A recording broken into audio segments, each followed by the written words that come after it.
mfowethu? Which means this is a martial arts guy. This one, if you there someone wear like that, it's a martial arts. Ubani wena?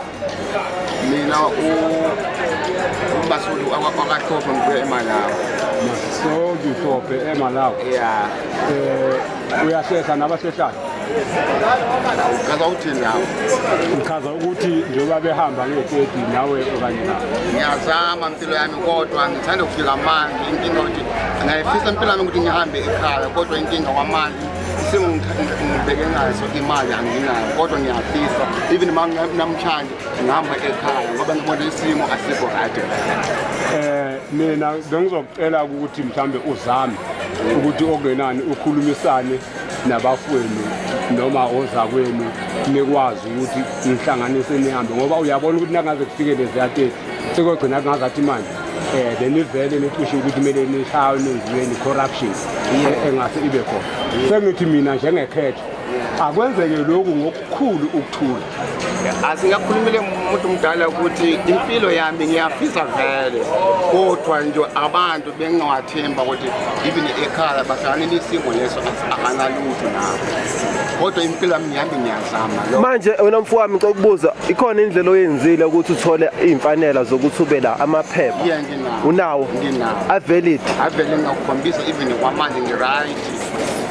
Awuyi wena le eThekwini uyohamba ngamabhasi awuyi lapho uzobulanga ngeteti? Inkinga yami ngiyafisa ukwenza kanjalo kodwa lapho kuyagcwala and then yabo abanye abantu balaphana bana 4 weeks 5 weeks yabo into lesiyafisa sihambe kodwa asinalutho impilo yethu yabo andisixakile masibonakala inosijabula sijabula yabo into niyenza like mina angilwa neno ukuthi ngiyabona ukuthi into niyenza i-right ngoba angeke umuntu ongajabula ukuthi umuntu asuke amanye amazwi uzobheka isidakamizwa of course sibonke udayisa lezi zinto lezo mhlawumbe niyabaza abantu abadayisa lezi zinto not thina yabo kodwa nje thina sifele abanye abantu aziyenza lowo lezi zinto. Ngicela ukwenza kanjena ke insizwa yakithi. Akusiko ukuthi ngoba mhlambe sithi nonke niza nezinto ezingasile. Yeah. Kodwa engikushoyo mina ukuthi sisafuna ukuqina silungise nathi iSouth Africa yethu inkinga esinazo ngaphakathi. Right futhi lo. Sisafuna ukuthi ke sithi ukulungisa. Manje akulungiseki kugcwele omakhelwane. Yeah. Lokho ngiyakuvumela. Ngicela nisizeke bafowethu ukuthi mhlambe kungaze kufika lo lasuku bengazathi manje besivele siciphe ukuthi kulimala abantu asambe nje ngokuthula konke sokwenza nomthetho uzobe. Amen.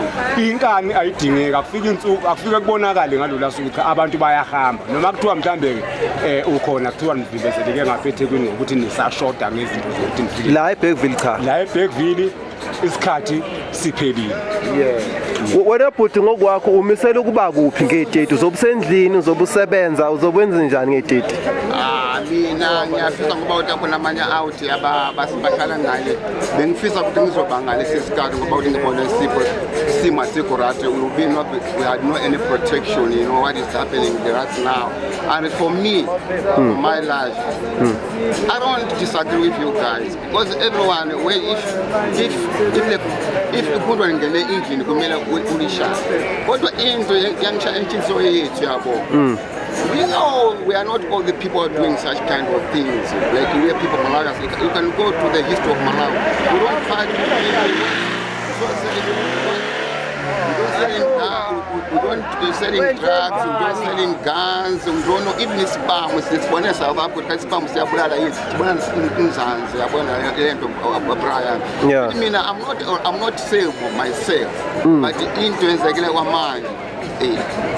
I'm not talking. Ongitshela concern ababa nayo eSouth Africa ile ukuthi nibhenkaphi imali yipi input enifike niyenze la eSouth Africa nibhenka kuphi wena unaliphe ikhadi lebank? Imali yebank mina nginamfazi ngamlobola yabo nginamfazi nawo that's why ngithi mina ngina izinto zosiphelele zonke. Imali uyisaphi le mali uzoyithola njengoba usebenza la? Una i-ID yokuvula i-account or uyivule ngani i-account? Ivisa angithi bakunikeza ivisa kwana angithi amabhanki bahlukene kuna ivisa yokukhokhela yakuvula account nakhona amanye amabhanki akavumi kodwa FNB yavuma ukuthi ungakhona according to visa yakho how your visa is you can open.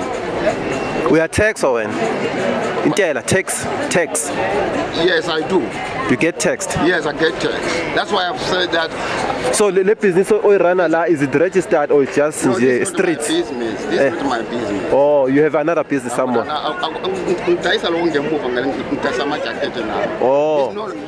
I was coming from that side. Making sense. Yeah. I agree what we are doing. You are not wrong. You know what is happening. Because inyama isefridge mayibona inyama iyodwa bakuthi zonke zibolile kodwa into ukuthi even when you go to history Malawians we don't have some tremendous life. People basingcolisa lawo ayikabi ukuthi besongixole bayizole video. The Nigerians, those are the people who are doing such kind of things. It's not all of us. So my brother, if you were a South African government, what solution do you think they might into bongafisa ukuthi bayenze to ukulungisa situation? Any solution do you think would be appropriate for the matter? As it stands now, because the government has no power, the people are very angry, and we do not know how it will unfold.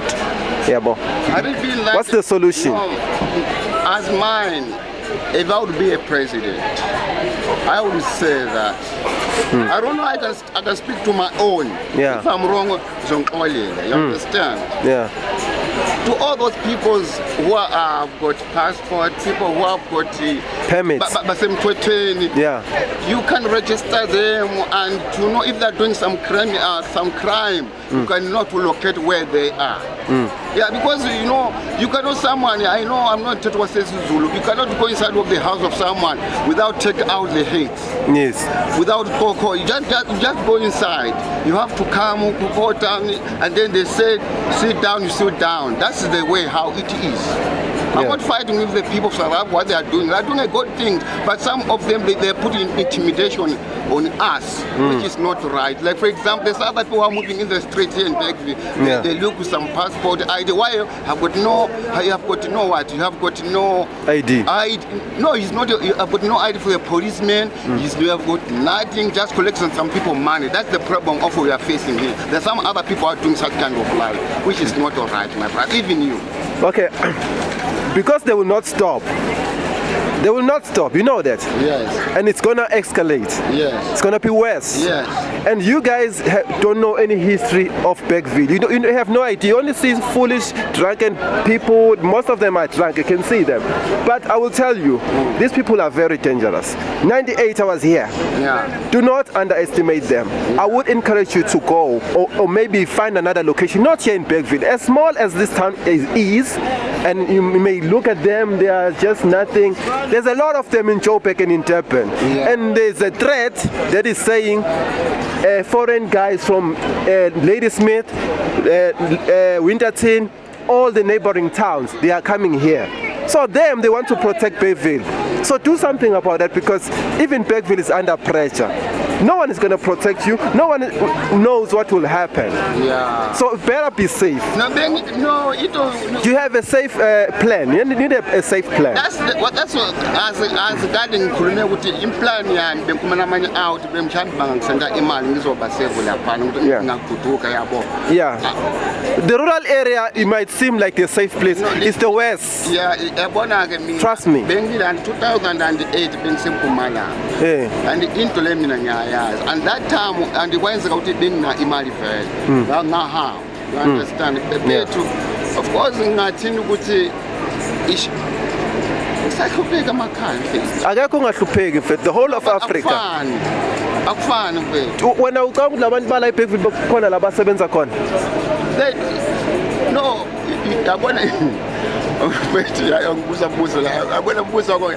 You understand mbuzo? Yeah, they are not same thing. Yeah, the same thing, but akufani. Ungangibuza mfethu akufani. Yazi kodwa into ingafani ngizothini. in our home countries, for example, Malawi. Yeah. I know what I'm saying, some other people that will be angry with me, but like for Malawians, because I'm talking the reality. You know, Malawians, we are so suffering. And that's why when you come here, some of us, we do the right things.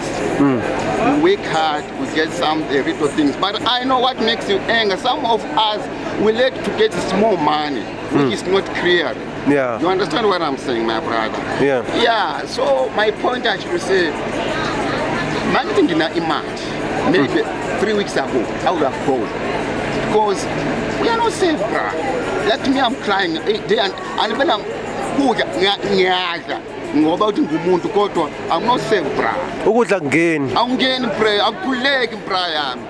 But iyiphi into wrong ukuthi uhambe uye ekhaya because yabona nathi sikhona eGoli sikhona eThekwini as abantu base Bergville but mangabe kufika isikhathi soke ekhaya siyahamba size la we come home.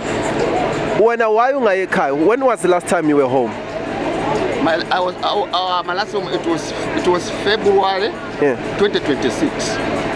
Before then? I came. It's the first time here in Bergville. Is it your first time here in Bergville?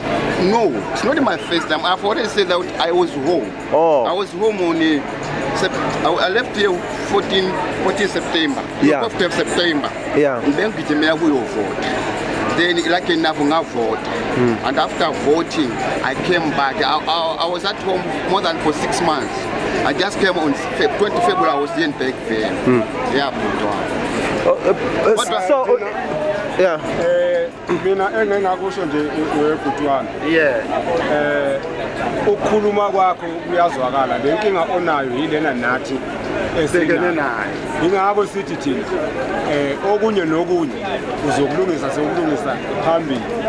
Kulesikhatshana esincane cishe i-date ziya about next week ngicabanga. Ileso sikhathi kufanele cishe okuningi kumele senihlanganisile ngoba ngempela siyagcina ukuthi ke ukuthi kancane nishiye sithi ukukhuluma esilungisa indaba zethu sixakekile nathi akulungiseki sibaningi kakhulu ukuthi ulungisa ngapha kumosheke ngapha siyacela ukuthi leyo nto yenzeke ukuthi awunamali bazonihlanganisela abafundi manje awungenamali ngcono ufele khona eSouth Africa Cha akufuneki lo yabona mina bhuti wami asikhuluma kwami ngikhulume kodwa makithi ngina imali kade ngihamba bhuti wami mina mfethu mina ngiyayazi South Africa 2007 you understand if mama ukhumba 2007 8 kube kwenzeka into enje that time I was in Mpumalanga Telimas bengilapho into le mina ngiyayazi mina abafana bamancane ngiyawatshela ukuthi bafowethu into ningathathe kancane into abangani bakumina umZulu ngiyamazi angithi umZulu ngiyamazi I don't mean ukuthi umZulu umuntu umubi cha if they're friendly people the Zulus but if they want to do something they do come together if you are friend they can come and attack you become an enemy. You understand? Yeah. I used to tell them, but my brother to me I cry day and night. I'm not happy, bro. Had it been that was something I would have gone. I would have gone long time. As I've already said, me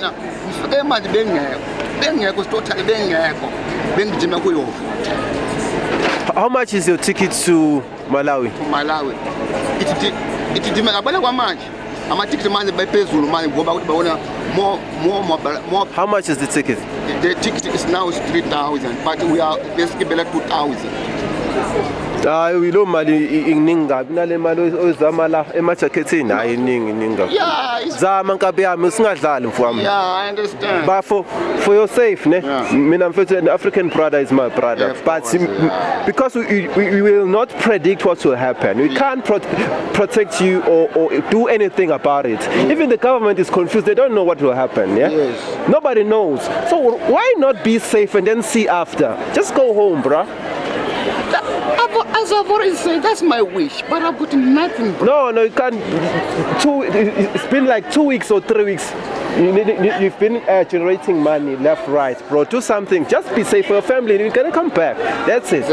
Dude, make a plan to leave the place because they are coming back from all the hostels. They're coming here. They found out that you guys are crowded now here. Yeah. You are leaving from Winterton. You're coming here. You're coming here. Harrismith. You're coming here because Bergville has no violence.